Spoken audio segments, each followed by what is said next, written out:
Cake की आजकल चहुं ओर चर्चा है। चुनावी सीजन भी चल रहा है। चुनावी सीजन के चलते कोई भी तस्वीर फट से मुद्दा बन जाती है, खासतौर पर जब तस्वीर कमलनाथ जैसे बड़े नेता की हो। वैसे तो पूर्व सीएम कमलनाथ का जन्मदिन 18 तारीख को है, लेकिन केक काटने की उनकी तस्वीर पर सियासी बवाल जन्मदिन से पहले ही मच गया है। पहले रिपोर्ट देखिए।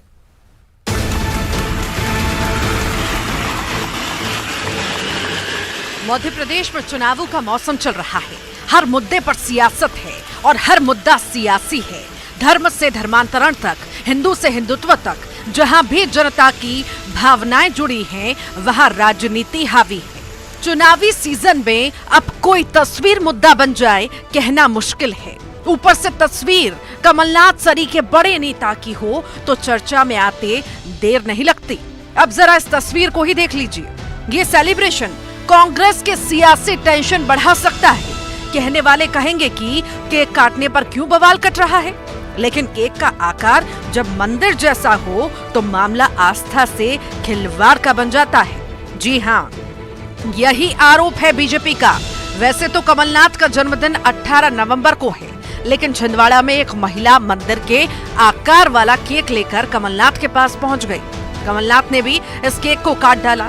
बस फिर क्या था, सियासी बवाल मच गया। खुद सीएम शिवराज सिंह चौहान ने इसे लेकर कमलनाथ पर जोरदार हमला बोल दिया। सीएम ने मंदिर के आकार का केक काटने को सनातन परंपरा का अपमान बताया है। देखिए, बगला भगत है, इनका भगवान की भक्ति से कोई लेना देना नहीं है। ये वो पार्टी जो कभी राम मंदिर का विरोध करती थी, अब देखा कि नहीं इसके कारण तो वोटों का नुकसान हो जाता है, तो वोट के लिए फिर हनुमान जी याद आ गए। लेकिन मुंह में राम बगल में छुरी, जाकी रही भावना जैसी। अब बताइए, केक में हनुमान जी बनाए जाते हैं? ये सनातन परंपरा का अपमान नहीं है? हनुमान जी को आप केक पे बना रहे हैं और केक काट रहे हैं।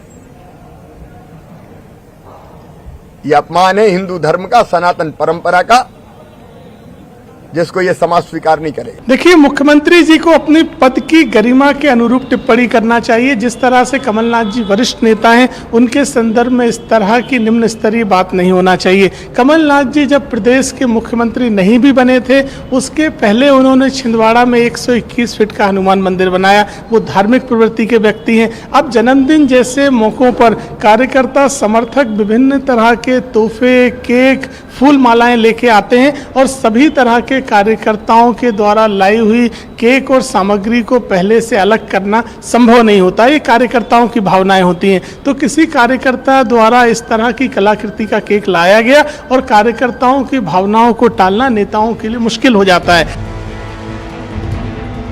चुनावी सीजन में ये मामला सिर्फ केक काटने भर का नहीं रहा, बल्कि राम मंदिर सहित तमाम धार्मिक मुद्दों को एक बार फिर कांग्रेस के खिलाफ उठाने का एक बड़ा मौका बीजेपी को मिल गया है। राहुल का महाकाल दर्शन और नर्मदा पूजा की तैयारियों के बीच जहां कांग्रेस सॉफ्ट हिंदुत्व की राह पर नजर आ रही थी, वहीं मंदिर नुमा केक काटने से एक नया विवाद खड़ा हो गया है।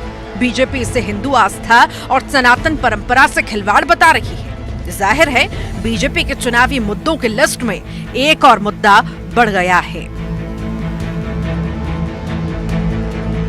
छिंदवाड़ा से राजेश करमेले के साथ शरद श्रीवास्तव, न्यूज़ 18 भोपाल।